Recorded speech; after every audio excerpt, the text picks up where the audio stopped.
I woke up to a sound I couldn't place. At first, I thought it was thunder, low, rolling, distant. The kind that creeps across the sky before a storm breaks. But there was no rain tapping against my window, no wind rattling the glass, just that sound, dragging itself across the sky as if God was treading upon the clouds. I remember lying there, staring at the ceiling, trying to convince myself to go back to sleep. Then the power went out. Everything died at once. My fan, my phone charging beside me, the soft hum of the refrigerator down the hall. Silence swallowed the apartment whole.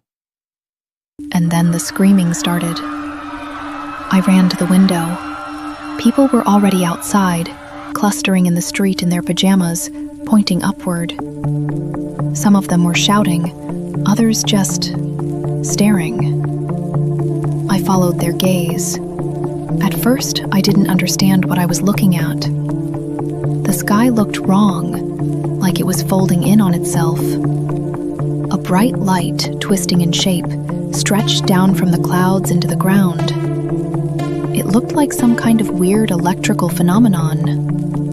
It seemed harmless at first. We were so wrong.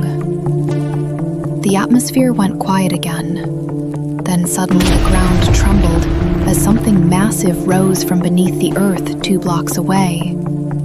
Asphalt cracked like thin ice. Cars flipped, alarms screaming in chaotic harmony. Dust shot upward in a choking cloud. And out of it, God, I still don't have the words to describe. A towering machine, 3 legs impossibly long, unfolding like a spider waking from its slumber. Its body hovered above them, metallic but not human-made. It pulsed like it was alive. I remembered thinking, this can't be real. Then the machine turned. Without warning, a beam of white-hot light erupted from it, sweeping across the street. The screaming stopped instantly. Not faded, not cut off. Erased. Where people had been standing, there was nothing. Just drifting gray ash carried lazily by the air. My stomach dropped so hard I thought I'd collapse. And then it turned again, toward us. That's when I ran. I didn't grab anything. Not my phone, not my wallet, not even shoes at first. I made it halfway down the stairwell before I realized my feet were bare. The building shook as I stumbled down the steps, people pushing past me, some crying, some silent with shock. Someone fell behind me. I heard the crack, the sickening sound of bones breaking, but I didn't turn around. I couldn't. Outside was worse. Cars were crashing into each other. People were fighting to get inside them, dragging others out. A man shoved a woman to the ground just to steal her keys. A child stood in the middle of the road screaming for his mother while no one stopped. Above it all, that machine was moving towards us. Each step it took made the ground quake. Each blast of that terrible light turned more people into nothing. I ducked into an alley, pressing myself against the wall, trying to breathe, trying to think. Move. You have to move. I forced myself forward, slipping between buildings, heading anywhere that wasn't open sky. Then the sound came again, that deep, metallic groan. I looked up. Another one.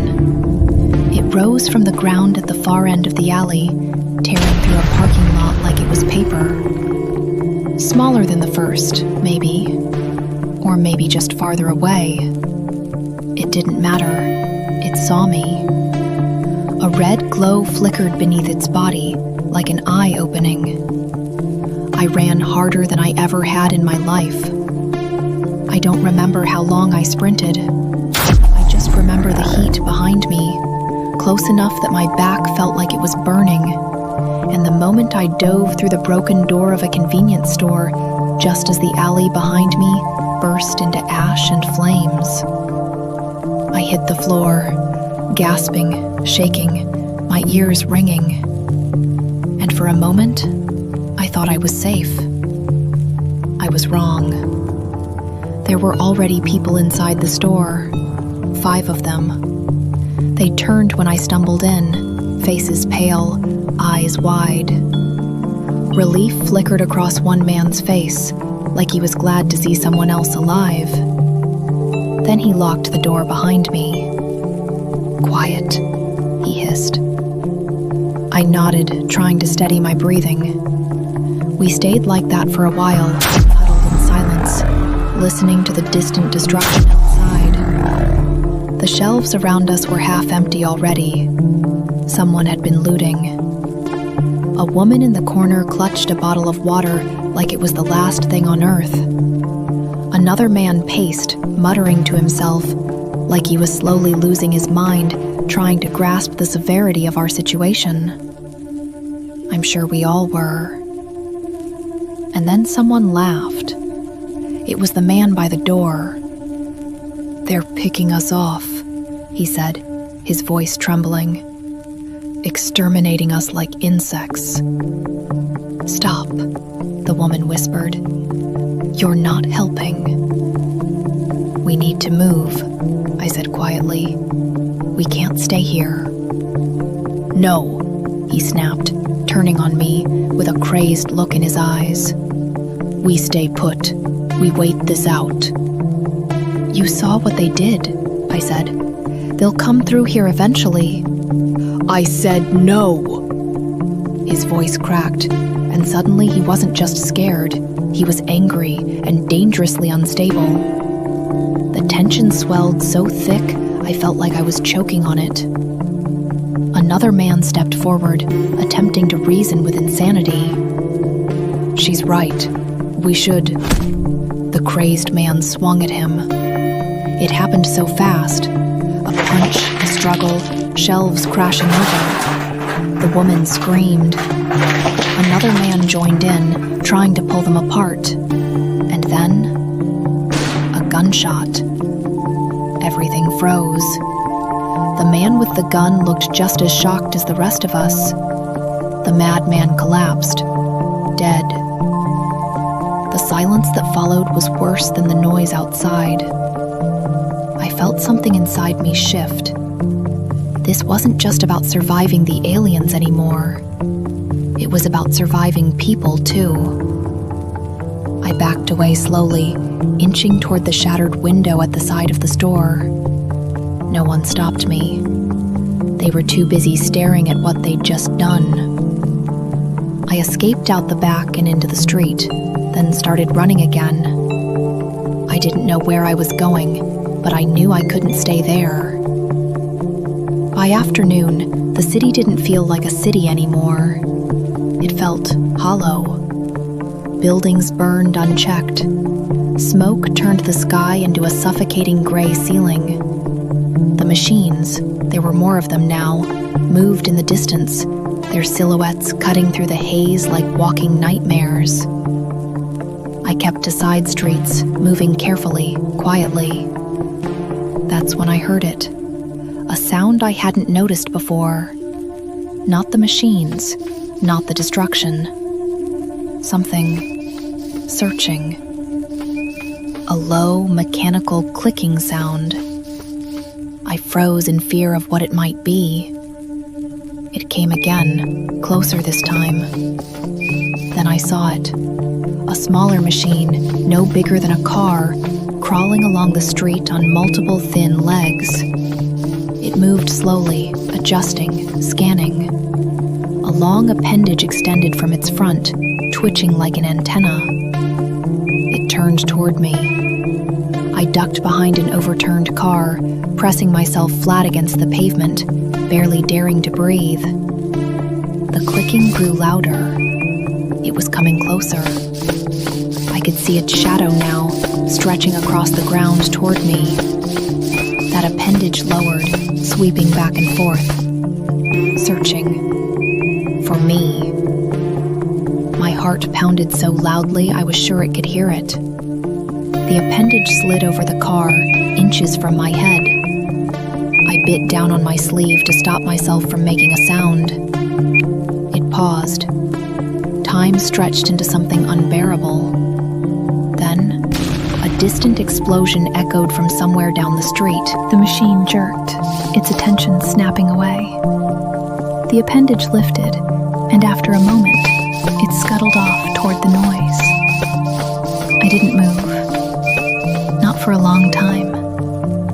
Even after it was gone, I stayed there, trembling, afraid it might come back.